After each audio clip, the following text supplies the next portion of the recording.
So the way in which I've been using Nofence is we say a managed grazing context. So I use the term managed grazing. There's lots of different grazing techniques. So let's say, for instance, rotational grazing, mob grazing. So I like to sort of use the collective term managed grazing to link all those together. So in a managed grazing system, we're moving a group of animals in a planned way across the landscape. That usage case differs slightly to how Nofence has been used previously in Norway, and indeed how it's been used mainly in the UK, or how it was being used in the UK last year, in that most of the usage case was conservation grazing, where a few animals were put into an area and they were excluded from accessing other parts of that area. In managed grazing, where it differs is we're likely to have maybe more animals in the group allocated to a smaller area and moved more often across the landscape. So we're restricting where they can go and keeping them in a smaller area. Our stocking density is higher. As Lisa also found out when she tried to put her animals in just 2 acres, they didn't like it very much. And so the reason we took on some work with Nofence last year was to understand, is this technology suitable for use in a managed grazing context? Because there's lots of benefits to managed grazing. We can increase the productivity of our pastures. We can improve the biodiversity of the species within our pastures. If we're using more herbal lay mixes, then managed grazing of those swards is even more important to ensure we maintain the species mix we started with, to increase that biodiversity. We can also reduce or minimize our soil impact on soil structure by moving the animals regularly across the landscape and avoiding overgrazing, avoiding severe ground impact, particularly in sensitive areas, which can have a knock-on effect, a knock-on benefit for water quality. So we could create these dynamic paddocks which avoid wet areas of the farm or areas which may be sensitive to water runoff. So lots of potential benefits. The big question we had when we started this last year was, is this possible? Could the technology be used for this purpose? Or would the cows simply say, hey, not keeping me in with the noise, I'm going to just walk where I want to. The grass is always greener scenario. So that's the sort of the background context to what we wanted to look at. Although there's lots of benefits to managed grazing, not many people choose to implement it. I think there's a number of factors behind it, but the physical cost of the fencing, the equipment itself, and also the time cost, as Lisa mentioned as well. She could do what she's done with Nofence with electric fences, but take much longer, and it's relatively inflexible. Yes, they can be moved, but it takes quite a lot of time to move them. So could something like virtual fencing sort of free up the time and capital cost, and have a system that you could take anywhere. So even those with rented land could manage their grazing in a really good way, and the equipment could move with the animals rather than them investing in land they don't own. And it gives us some options even in Cornwall with things like veg waste being available to graze, and a need perhaps to bring livestock into more of these cropping rotations to ensure the fertility of the soil is maintained. So precision grazing and the business I run is a farm consultancy business, working with farmers in a variety of means, some through discussion groups, one-to-one consultancy, and we do offer some online training courses. And this is what I was saying. So within managed grazing, there's lots of other techniques. They all follow the same principles, but referred to by different names. And of those techniques, managed grazing, mob grazing, rotational grazing, they're probably the ones that really stand out. So they're all based on the same principle, a group of animals moving regularly in a planned way. The main advantage, moving animals in a planned way, limiting their access to parts of the field, allows the plants to recover. When plants are left to recover, they're able to recover quickly, and that increases the productivity of the area. When animals remain in one place for an uncontrolled period of time, i.e. things like set stocking, they graze selectively. That allows weed species to spread. They can cause negative impact on ground. They also, over time, reduce the persistency of the good grass species. So cattle left in one place always favour the good species. They continually eat those, ignore the weed grasses, which are allowed to encroach, and that reduces the value of the pasture. It also reduces the productivity. The pasture is always kept short quite often, and that means the plants of very small solar panels don't capture a lot of light. If the plants aren't capturing a lot of light, they're not growing very quickly. The roots also are very shallow, and if the roots are shallow, then they're not able to draw nutrients from a variety of depths as a plant within a managed grazing system is. So a managed grazing system's got a lot of kick-on benefits. And managed grazing is also really important when we think about soil health. So managed grazing allows plants to grow taller, means the root systems are kept intact after the grazing event because they get a chance to recover, and plants with good rooting systems are vital for soil health. Soil health is around water infiltration, biodiversity, forage quality, and taken from us here, an American website, but ranch productivity, farm productivity, and profitability. So virtual fencing, Sin and actually Lisa are giving you a really good talk through in terms of how they used it. And so I'll go into how I used it.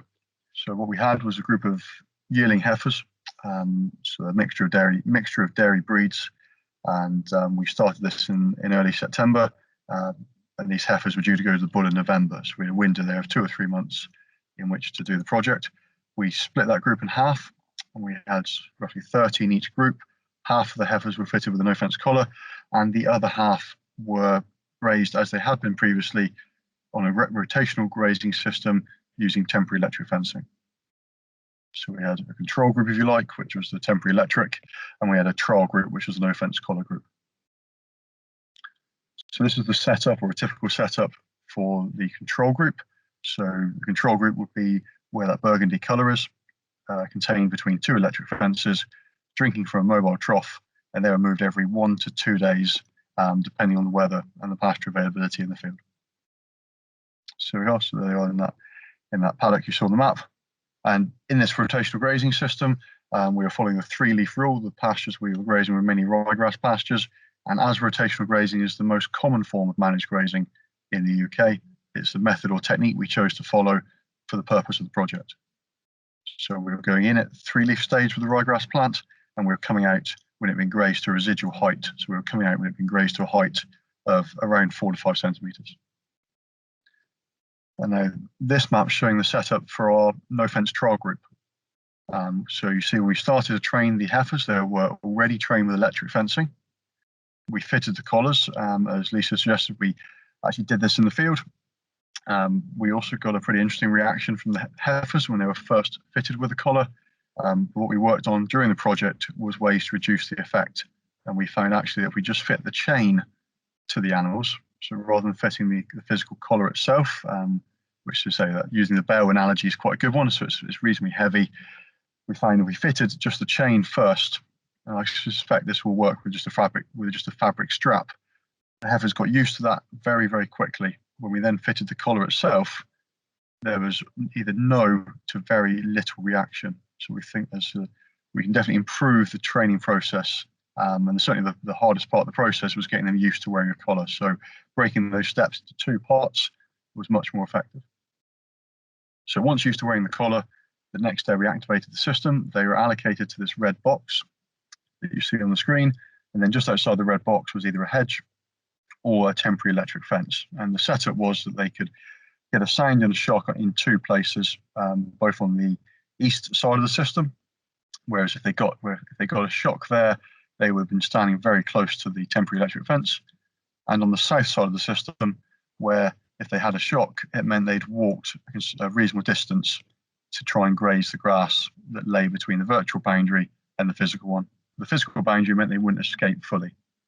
It also gave them a visual boundary to ensure that if they did move through the virtual fence, they were probably going to move quite slowly because they could see this other fence ahead of them. So that was really important for us. And that was very successful. So it took 4 or 5 days before all of the animals had both enough warning sounds and a couple of pulses to know that if they didn't stop the sound, then they would get a pulse, and they could stop the sound by stopping or by turning around.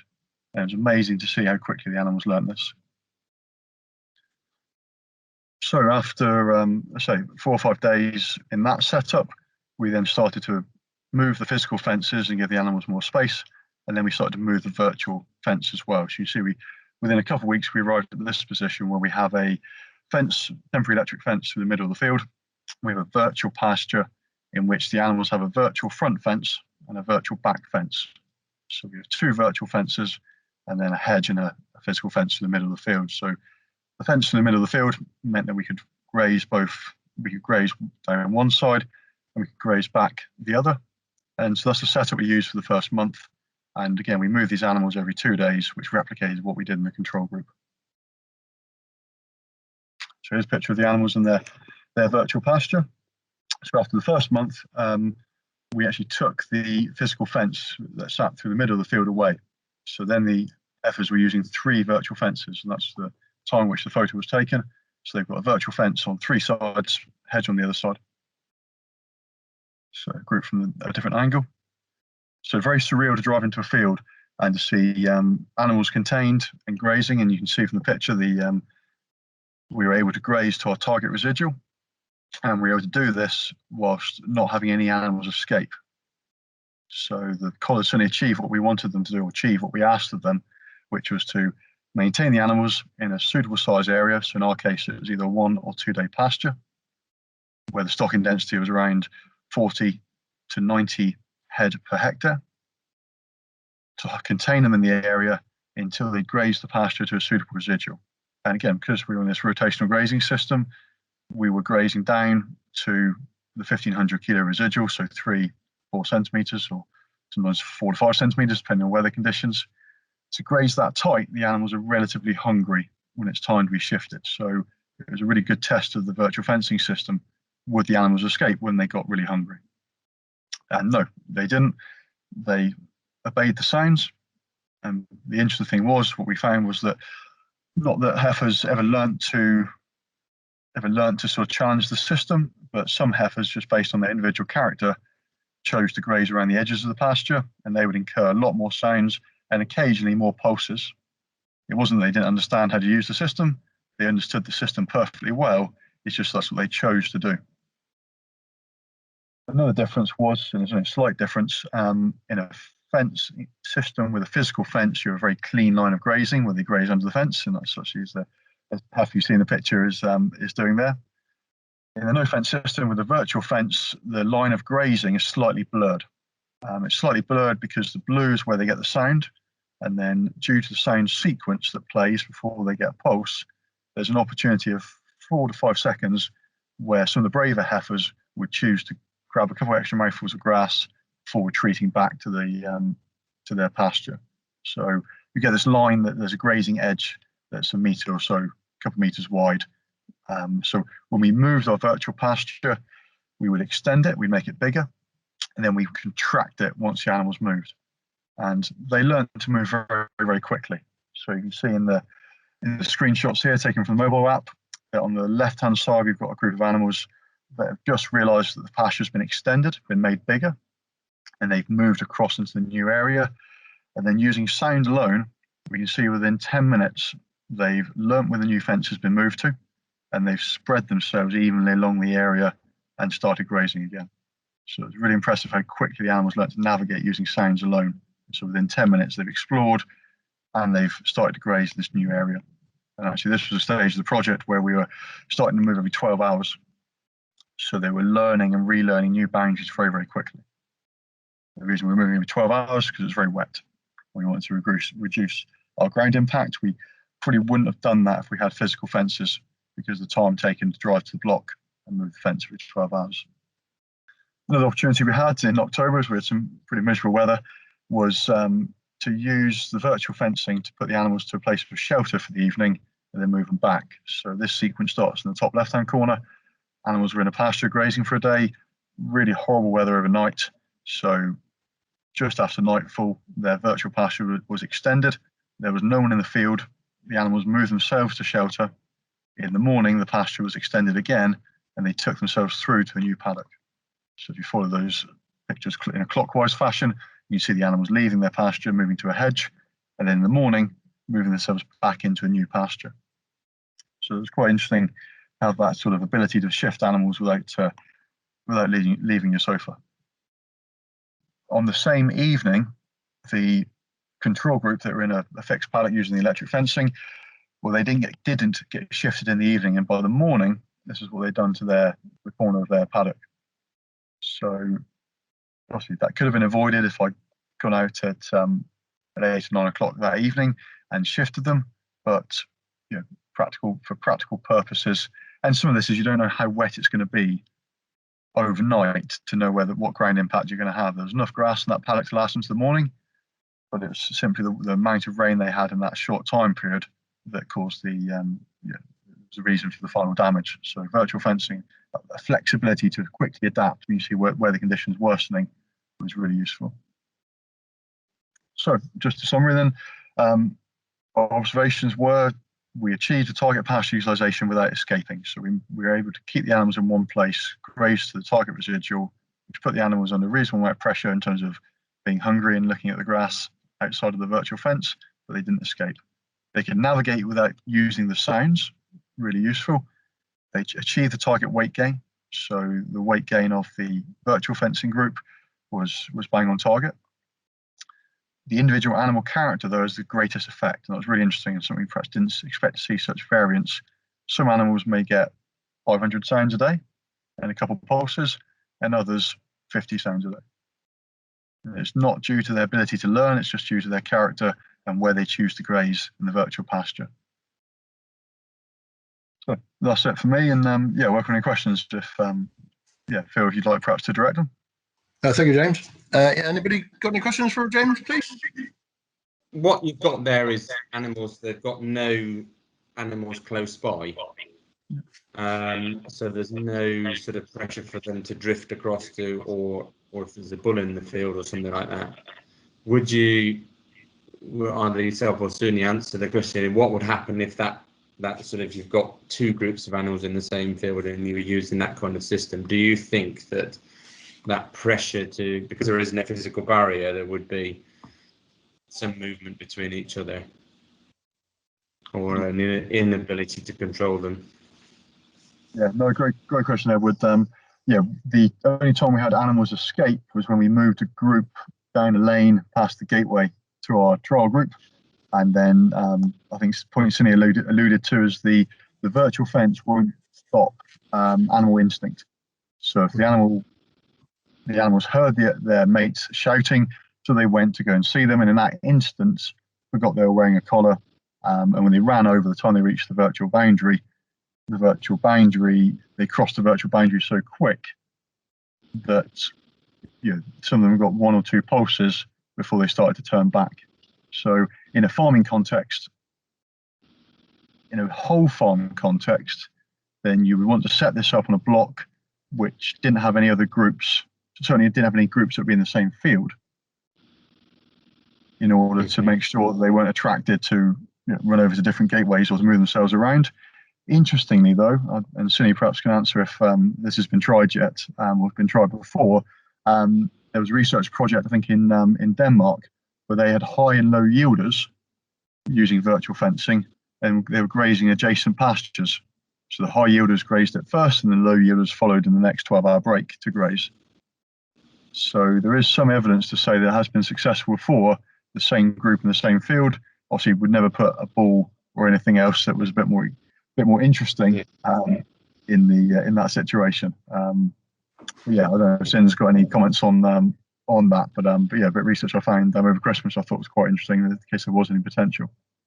Yeah, no, I haven't heard of that particular case. Sorry, and the only thing I know is that we sometimes get questions from customers who want to keep the bull in one area and the cows in another, and then we just say straight up no, because that's not gonna work. But it's something that we definitely, I think, James should look into, how that will work and how we need to change the way we do things to make it work, I guess. Yeah. But for me, in a managed grazing context, Edward, a lot of the success can be achieved on farm is in reducing the number of groups that farmers have. Yeah. Sometimes there's groups for group's sake on farm, and it makes it time consuming in the mornings to check stock, and it means that we need many more paddocks in order to manage our grazing and to give this rest and recovery period. So being able to combine animals where possible into larger groups, having less groups on farm, kind of helps facilitate an easier grazing management, which kind of brings Nofence into that picture then. So other groups and neighbours groups, and that's all about something to be mindful of when planning where to use the system. Yeah, I think one thing, I mean, to be fair, even an electric fence is not going to keep a bull and a group of heifers separated anyway, is it? So that's never going to work. And I think the one issue that I liked about it was your ability to move cattle to, you're away from the farm and it's wet overnight, to just move them under the trees or move them under the hedge, wherever. And that, because I always often feel that the problems with cell grazing or managed grazing is they've left within a confined space and then it absolutely tips down overnight and they look awful. And from a animal welfare, it looks bad. Yeah, but, and also, as well as the wet, be able to provide shade on hot days or access to better water sources. You said that peace of mind and flexibility, be able to make the right calls even if you're away from the farm. It's quite useful. Yeah, my other point would be, what about where farmers are having problems with footpaths? Has any work been done where people, where you have a footpath going across the field and there has been issues with, dogs and everything else? Has any work been done on that? I think in some places, some people are seeing this as being favourable because it's easy to permit public access without blocking things with electric fences. Obviously, if a dog is loose and starts chasing something, then animal instinct applies. So you're likely to get a couple of notifications on your phone. An animal's escaped. All of a sudden, there's an increase in the number of sounds and shocks that are being incurred. So good. Hey, dogs and livestock aren't great at the best of times. So public awareness is a big thing. Yeah, and I think the key is public awareness, because unfortunately we can't. Although we want to, if we could, to fence humans and dogs out of pastures, but we can't. So what we found is that those who succeed, and most people do, is with good signalage. We have signs that we offer that you can put up, as well as using social media and other ways of communicating with people about the importance of at least putting dogs on these